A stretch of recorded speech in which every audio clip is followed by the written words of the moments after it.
This video is sponsored by PokemonStore.com, the best place to get yourself some TCG code cards. They are compatible with TCG Live, and you can of course get everything on the website for 5% off using the coupon code ZapDoesTCG. This video is also sponsored by Cardmarket.com. This is a European platform where you're able to buy and sell cards to people all across Europe. I personally use it every single day, and you can do it as well. And you can use the referral name ZapDoesTCG to help support the channel. This video is also sponsored by YourPlaymat.com. This is a platform where you're able to, of course, create your own custom playmat. They have, of course, capabilities to ship worldwide, and you can get 10% off by clicking the link down below. So definitely check it out. Last but not least is Dragon Shield, the best brand to protect your beautiful cards. You can of course there's links down below for US and European people, and you can of course get your best quality sleeves available, as well as deck boxes and binders. Thanks so much for sticking around with the commercials. I hope you enjoyed today's upload. If you do, be sure to let me know by rocking the hell out of the like button, and let's get this video going.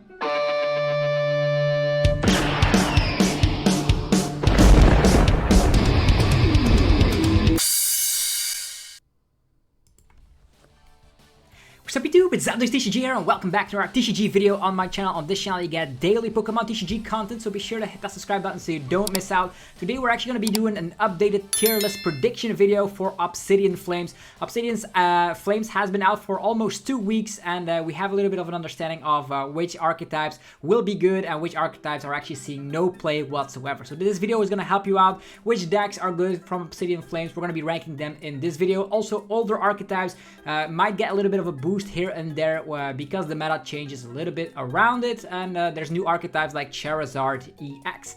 Okay, if you guys are excited, let me know by rocking the hell out of the like button. Helps out in many ways, and this is my personal opinion and prediction video, so if your opinion is different, be sure to let me know in the comment sections what I did wrong or what you would change, so we can get a discussion started about the metagame with Obsidian Flames. Without further ado, let's start off with Charizard, and I think Charizard is a solid Tier 2 deck. For now, I cannot put it any higher, just because the deck lists have not been refined. We have seen deck lists with, of course, Pidgeot. We have seen them with B-Barrel, with Arceus VSTAR, like a little bit of everything. But I still think the deck, it is a strong archetype. As soon as you evolve Charizard EX, you can get energies from the deck. But the main thing, I think, is it is lacking the damage output in the early game. 180 damage is not doing too much against decks that are not weak to darkness. So let's say decks like Arceus, you just have to hit 180 onto an Arceus. That never feels good. You also do that against Chien-Pao. I think Chien-Pao becomes way better, so Chien-Pao also can hit some stuff for weakness. And also Charizard is incredibly weak against Iono with Path, and that's why I'm putting it at tier 2 for now. It could become better in the future, but for now tier 2 is where it will stay. Okay, talking about some more new decks here, because people want to be seeing new decks, right? I think Tyranitar, I wouldn't personally play Tyranitar right now. There's even though it has 340 HP, its damage output is lackluster, and you also need to damage your own Pokemon in order to hit bigger damage output. You also don't KO EX Pokemon in return, so you two-shot. You could play Cheryl and stuff, but I wouldn't play Tyranitar EX. Glimmora could be a solid tier 3 deck. Maybe people are combining it with Lunatone and Solrock, so in combination with Path to the Peak, so Path to the Peak does not shut down your abilities, but it only shuts down your opponent's abilities. Maybe with some Crushing Hammer here and there, Glimmora actually is able to limit your opponent's bench space to 3, so that could be very, very nasty for sure. And I definitely, because you also hit Arceus for weakness, I think it's not a bad call. Yeah, it's not gonna be don't play this, but it's definitely a tier 3 deck in my opinion. Talking about some more decks, Toadstool also tier 3. You could be pairing this up with the Cherrim line, so you can set up some Pokemon with grass energies. You also are unaffected by effects of the opponent's Pokemon's attack, so you cannot get Lost Mind, which is actually a very huge bonus with something like a Toadstool EX deck with Cherrim and stuff. You could be playing some other attackers in there as well. So for now, tier 3, I haven't seen a lot of results with that quite yet. Are there any other new archetypes? Arceus with Pidgeots. I would put that in tier 2. I'm never like putting an Arceus deck below tier 2 unless it's actually not well positioned. Pidgeot Arceus is an interesting archetype because it reminds me a little bit of the Shady Dealings Share and Scare looping, and definitely with the combination of Quick Search, Pidgeot searching any card you want from the deck, it allows you to easily loop Share and Scare unless Path to the Peak comes into play. So you'll have to play a lot of Path outs in order to, of course, bump Path so you can use Quick Search again. But Share and Scare looping is definitely interesting for sure. Are there any other new decks? Vespiquen, I probably wouldn't play this because Vespiquen, let's be honest, it is a deck that slaps 200 and 3 damage counters on every one of the opponent's Pokemon that already has damage counters on it. In theory, you could be playing Hawlucha and just get that attack off twice and just swoop the field with Comphase. But if the opponent is seeing a combi, they will not overbench too much because they know what is coming. So that's why if you can play around it, I personally don't think it's good. Also, you need to use the Cherrim line to get the grass energies on because it's a psychic terrestrial type, but you need grass energies, so you cannot even use Gardevoir with it, and that's why we are putting it here and the don't play this category. If your opinion is different, feel free to let me know down below in the comments section. So with that being said, these are like the new archetypes, not as Charizard might bump its way all the way in tier 1, but I have to see its results quite yet, because if I take a look at the results on play.limitlesttcg.com, I see that the win percentage is actually not that high. I know the deck list is not refined as of late and it could become better, so for now Charizard in tier 2, but it could bump itself all the way into tier 1. Moving forward, okay, talking about some archetypes in the format here, I think Mew VMAX, instead of tier 1, bumps it all the way down to tier 2 because Charizard is around and it actually is a bad matchup. Depends on how popular Charizard will be. Also, Mew just won the World Championships. Let's be honest, people will tack in their Drapions, will tack in their Spiritombs, and that's why it's for now in the tier 2 category with Mew VMAX. Even though the fusion build is like very resistant against something like Spiritombs, sometimes your opening hand does feel really clunky. DTE Mew probably would put this in tier 3 right now. DTE is very bad in this format because of the fact that not only Charizard exists, you also are weak against any deck that plays just a simple Spiritomb, and then the fusion build has an answer for that with Fusion Energy. The DTE build of Mew is actually bad, although it could surprise people with like Judge Path, because Judge Path into like Charizard and Pidgeot decks is actually super cool to see. But as soon as they evolve into Charizard, you're screwed regardless. And they could also sometimes set up a Charmander with Magma Basin. So yeah, Mew gets caught in the crossfire of Charizard being so good and so tanky as well. Flamingo decks, don't play that. That's just to troll around, right? This is a deck that Alex Szymanski definitely piloted to some great success with when the meta was actually Gardevoir, Mew, and of course Lugia. But I think Flamingo is just a one-trick pony, and definitely with a lot of snipe decks around still, it is actually not good. Let's see, what is tier 1 right now? I put Gardevoir in tier 1. I'm actually scared to put it in tier S because there's a new Darkness contender out there. Although Gardevoir could also be playing its own Path to the Peak version with Lunatone and Solrock. I know it eats up bench space, but that could actually be a way that Gardevoir could develop to this kind of meta, because a lot of these decks use abilities. For now, I put this Gardevoir with Path builds in tier 3 because it's less consistent, and then the Mewtwo V-Union version of Gardevoir in tier 2. For me, that's seemingly fine. I don't even know if there's a tier S deck right now. It seems that Lost Zone Tina currently, if I take a look at the results, is definitely up there. I think it's just tier 1 for now. I would not put a tier S deck in the format this early, even though there could be an undisputed best deck in the format when the meta develops a little bit further. But for now, Lost Zone Tina seems to be the real deal. It's seen so much success on play.limitlesttcg.com that I think it deserves its way over here in the tier 1 category. Tier 2 seems solid with Mew VMAX, Gardevoir with the Mewtwo V-Union. And yeah, the V-Union also suffers from the fact that Charizard is around, so there's that. Okay, let's move a little bit further. Lugia. Okay, Lugia, hear me out, with Tyranitar slapping 240 damage and you having access to single strike energies. I put this in the higher end of tier 2, let's be honest. I don't know if I put Lugia tier 1 right now. Lugia is a deck that has been around for a while. It also performed pretty well at the World Championships, being the most played deck in day 1. Also, Carol, my teammate, actually got top 16 with the Lugia build, and that was actually because it has a great matchup against Lost Box. You do have Tyranitar, but Tyranitar actually slaps I was at 240, and then with 4 single strike energies, you're actually capping at 320, right? So a Charizard will have too much HP, but it all depends on how good Charizard will be in the end, because if it's not that popular, Lugia still can make its way all the way back into tier 1, but for now, I don't know. Lost Zone Tina and Gardevoir seems seemingly the strongest decks right now, and I also would put Baxcalibur and Chien-Pao in that tier 1 category, because personally, not to be biased, but I also got like 65 championship points already with Chien-Pao Baxcalibur. Even though this is a completely new meta, this meta seems nice for it. The only thing you need to be worried about is Path decks. Yeah, there's Path and Mew, but Mew gets knocked down a little bit because of the fact that yeah, Charizard is a thing. Also, Lost Zone Tina seems to be a harder matchup for Chien-Pao, but sometimes you can get the upper hand. You can snipe multiple Comphase.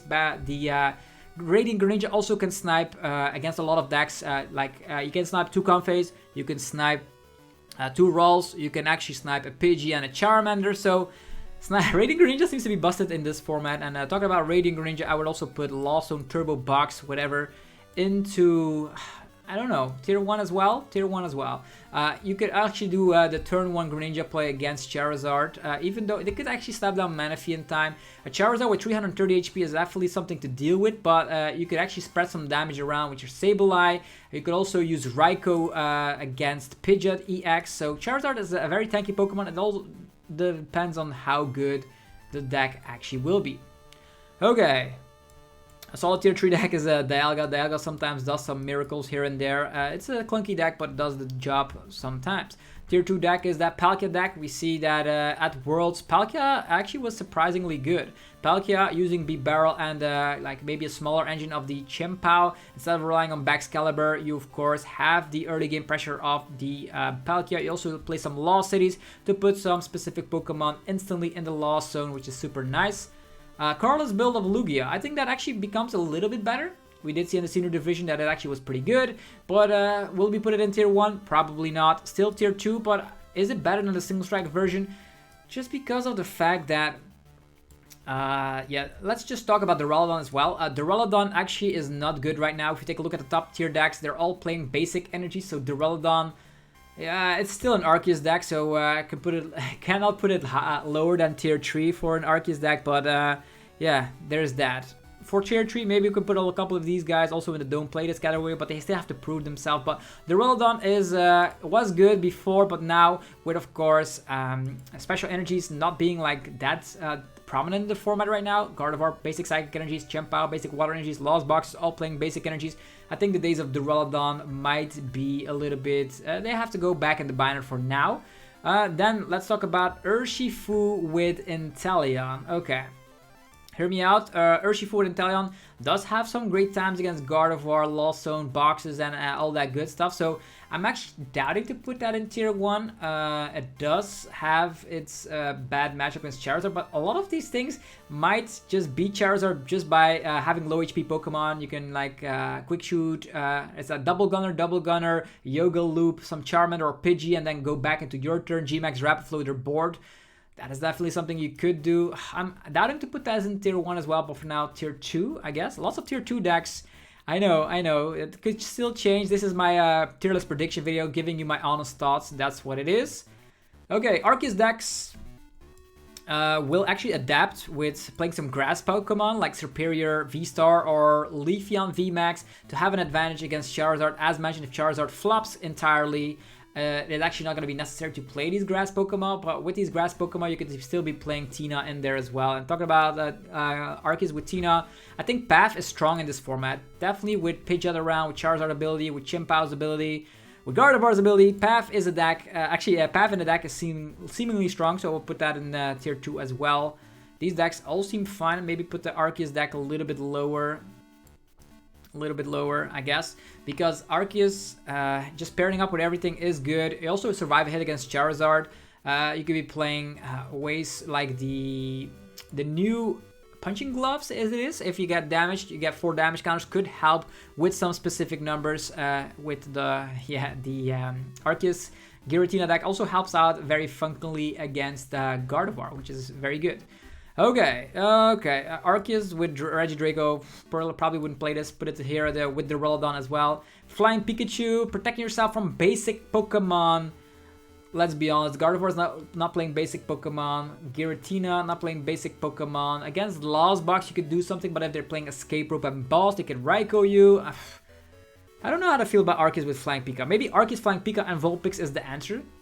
So for now, I'm putting this in tier 2 as well. Just because Arceus is always a deck that you need to be careful of. They can be playing anything. And I think maybe Arceus with Vulpix is the time to shine right now. Because if we take a look at the top tiers, Baxcalibur has an ability.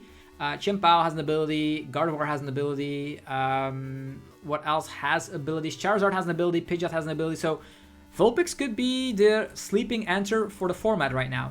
Maybe people should be preparing for that. Okay, Zoroark, it is not time for Zoroark. Lost Box is still too prevalent, Lost Zontina is still too prevalent, so don't play Zoroark, even though there's Zoroark believers out there, I'm sorry. Tinglu with Path to the Peak and Lunatone and Solrock. Maybe Tinglu gets finally the perfect lock where the opponent is not able to play abilities. It is also not able to play down Pokemon with abilities or actually use Pokemon that have damage counters on them. So maybe Tinglu gets a little bit of a buff, but still the damage output is lackluster. Has a bad time against Lost Zontina, which can just use Abyss Seeking. Gardevoir still too good. Nah, and then Chien-Pao plays... I put it in tier 3 because Chien-Pao also plays the Canceling Cologne. So be careful, you can just get rid of that. Moving forward, Miraidon. Miraidon has proven itself at the World Championships with Andrew Mahone and some other people playing it with top 32 finish. Should we put it in tier 2? Probably, right? People always say Miraidon is bad, but Miraidon with 4 paths seems like a great way to the answer to the format. Maybe you can try that out. Let's put it on the same level like this. Is Charizard deserving to be higher? I don't know. Maybe we just put like this, right? Seems okay to me. Okay. Shadow Rider, you could lock the opponent with Path, so Charizard doesn't activate, but they can still manually attach as well, and then they also hit weakness, so I put this Shadow Rider that don't play this category. Mimikyu, Pennyloop, some sort of a control kind of archetype, also don't play this. If Sander didn't play this, you should not be playing this as well. Talking about Sander's deck at Worlds with Alolan Vulpix and Yveltal, it's pretty much like a counter checkmate deck. Always belongs in tier 2 because it comes out of the woodworks and you don't expect it. And moving forward, Snorlax Block, don't play this. Let's see. Snorlax Block could surprise Gardevoir players, but if Snorlax Block ever becomes good, then they play Penny. Sableye and Dragonite all play a lot of switches. Lost Zontina also plays a lot of switches. Chien-Pao plays cross switches and can attack with literally anything that you put in the active position, so Snorlax is actually pretty bad. Lost Box Charizard?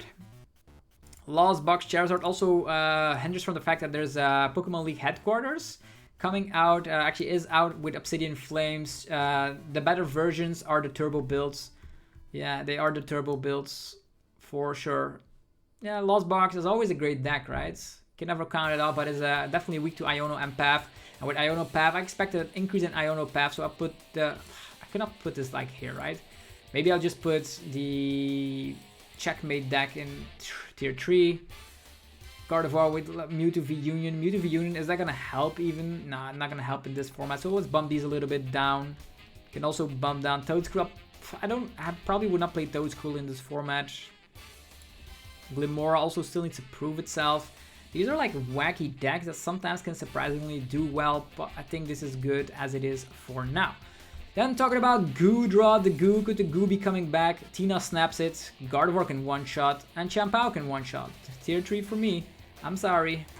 Moving forward, Umbreon with Arceus. It's an Arceus deck, so you never count it out. Umbreon is a great typing, knocking out Gardevoir, knocking out Mew.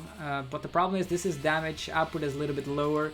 Maybe we should put it down over here. Then Regis, as it pains me to say it, but don't play Regis. I tested it out so much. I'm a true Regi believer, but it's not time for this fella to shine. Even though you can like KO Chien-Pao with the Registeel, you can KO Palkia with Regieleki. Gardevoir still beats it, and even like you can just use the. There's also the way They can Temple and Roxanne you. Sometimes, yeah, Regigigas, probably not the time to play it. Could be maybe tier 3. Let's just put it in tier 3 because I like the Regis. And then Meowscarada, being able to slap huge damage if the opponent already has damage counters on it. Hits weakness against Charizard as well. But it's a stage 2 deck, and your damage output is lackluster. It didn't work in previous format. There's still Radiant Greninja everywhere. There's still Sableye spread everywhere. So, but you can spread with the Magic Bouquet for now. Let's put it in tier 3. I think I'm pretty satisfied with this end result. If we take a look at the tier 1 contenders right now, I think there's no tier S deck currently. There could become a tier S deck once the meta is a little bit refined, but currently, Lalsuntina, Gardevoir, Sable, actually Turbo, Lost Box, and Chien-Pao are my #1 picks for now. Tier 2 is actually a couple of Arc Box decks. Charizard, Rapid Strike Urshi, Lugia, and then there's also Miraidon and Mew VMAX. Mew VMAX could be a little bit more aggressive if, like, Charizard flops, then Mew comes back into tier 1. That's pretty much what it is. And then for tier 3, there's a lot of fun decks that sometimes could maybe win the challenge or something, but they won't actually do that well. Don't play this is definitely, I agree, the don't play this is very much on point. So hopefully you guys enjoyed this video of me predicting the tiers of the Obsidian Flames format. If you enjoyed the video, let me know by rocking the hell out of the like button. Helps out in many ways. Also, go check out our sponsors. There's cardmarket.com for European players. You can buy and sell cards to people all across Europe. Use the referral name TCG. There's PokemonStore.com, the best website to buy TCG live code cards. You can use the coupon code TCG for 5% off. There's yourplaymat.com to create your own custom playmat. You can now get 10% off today by clicking that link down below. And there is also Dragon Shield for your sleeves, binders, and deck boxes. Links down below for people from Europe and people from the US. Thank you very much for watching. Let me know your opinion down below in the comments. Let's get a discussion started. What did I get wrong? Are there any decks I'm forgetting? Are there sleeper picks that I didn't even mention in this video? Let me know down below in the comments. And thank you all for watching. I'll see you guys next time for some more Pokemon TCG Epic News. Peace.